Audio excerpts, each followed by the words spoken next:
Rekaman CCTV diputar saat Senpi Ferdi Sambo jatuh di rumah dinas sebelum pembunuhan Brigadir J. Saya lihat Bapak buka pintu, baru saya datang ke sana untuk membantu membuka pintu. Oke, buka pintu, saudara. Betul yang mulia. Terus cerita kita. Terus setelah itu Bapak turun, setelah turun saya melihat senjata yang jatuh yang mulia. Senjatanya jatuh. Siap yang mulia. Senjata apa itu? Seingat saya HS yang. Seingat saudara HS. Terus Saya sebagai ajudan mau ngambil senjata yang jatuh yang mulia. Tapi sebelum saya ambil, udah keambil duluan. Sudah diambil duluan. Betul yang mulia. Yang diproses oleh penyidik ya, itu kan ada dua sangkaan pembunuhan kemudian yang sangkaan ke-7 orang ini kan sangkaan obstruction of justice, yaitu merusak CCTV. Pasal yang dikenakan itu kan pasal 49, itu ancamannya, tapi jungtonya kan 33 itu kan bicara mengenai tindakan yang menyebabkan terganggunya sistem elektronik atau mengakibatkan sistem elektronik tidak berfungsi. Sidang kasus pembunuhan Brigadir J yang dilakukan oleh Ferdi Sambo CS hingga kini masih berlanjut. Kali ini dalam persidangan jaksa memutar rekaman CCTV. Rekaman CCTV yang diputar ialah saat senjata api milik Ferdi Sambo jatuh ketika datang di rumah dinas Duren 3 sebelum terjadinya pembunuhan Brigadir J. Jaksa Penuntut Umum, JPU, memutar rekaman video CCTV di Komplek Polri atau sekitaran rumah dinas Ferdi Sambo, Duren 3, Jakarta Selatan dalam sidang lanjutan kasus pembunuhan berencana Nofriansyah Yosua Huta Barat alias Brigadir Yosua, Selasa, tanggal 29 November tahun 2022. Rangkaian rekaman CCTV yang diputar oleh jaksa itu yakni salah satunya soal peristiwa tanggal 8 Juli tahun 2022 sebelum Yosua tewas ditembak yang diotaki oleh Ferdi Sambo. Dalam video itu, terlihat mantan Kadif Propam Polri Ferdi Sambo tiba di rumah dinasnya dengan menggunakan mobil berwarna hitam. Setelah itu, mobil tersebut berhenti di persimpangan jalan tepat di depan rumah dinasnya dan disusul dengan turunnya Ferdi Sambo. Terlihat pula ada sosok ajudan Ferdi Sambo yakni Azan Romer yang berada di tepi jalan. Jika merujuk pada dakwaan jaksa penuntut umum JPU, saat turun dari mobil Ferdi Sambo membawa senjata api dan senjata tersebut sempat jatuh.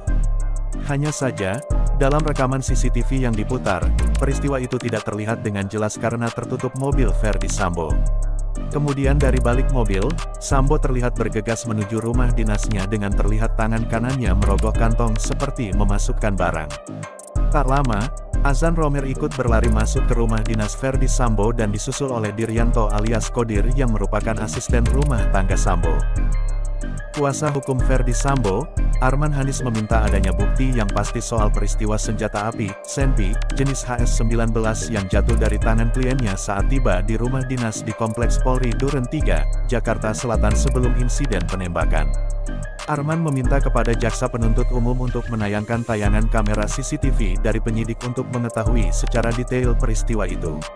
Sebab, sejauh ini kubu dari Ferdi Sambo membantah keterangan mantan ajudannya yakni Azan Romer yang menyebut melihat adanya Senpi berjenis HS-19 itu jatuh dari tangan mantan Kadif Propam Polri tersebut. Romer melihat dari jauh berapa meter, yang kami harapkan sebenarnya CCTV pada saat penyidikan itu diperlihatkan hari ini oleh jaksa, sehingga bisa jelas senjata yang mana yang jatuh, jenis apa yang dilihat oleh Romer, kata Arman saat ditemui usai persidangan, Selasa, tanggal 22 November tahun 2022. Terlebih kata dia, Romer dalam persidangan tidak bisa menunjukkan bukti yang lebih detail perihal senjata api HS-19 tersebut. Jika hanya omongan dan pengakuan, maka kata Arman pernyataan dari Romer tidak dapat dipertanggungjawabkan. Karena menurut kami tadi saja dia tidak bisa memastikan apa itu senjata itu, dia cuma menjawab itu senjata HS, kalau orang bisa hanya melihat begitu itu senjata HS kan nggak bisa begitu, ucapnya. Ditunjukkannya tayangan CCTV itu juga untuk membandingkan keterangan Ferdi Sambo di berita acara pemeriksaan. Di mana dalam berita acara pemeriksaan, Ferdi Sambo mengaku kalau Senpi yang jatuh itu berjenis Combat Wilson. Makanya kita minta dalam persidangan tadi tolong dihadirkan atau diperlihatkanlah CCTV itu, ada dua yang harus dibuktikan apakah benar senjata yang jatuh itu HS, atau senjata Wilson Combat seperti yang diterangkan klien kami dalam berita acara pemeriksaan tugas dia.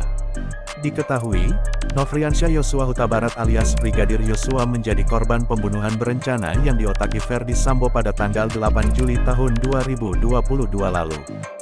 Dalam perkara ini Ferdi Sambo, Putri Chandrawati, Bribka Riki Rizal alias Bribka RR, Kuat Maruf dan Barada Richard Eliezer alias Barada didakwa melakukan pembunuhan berencana.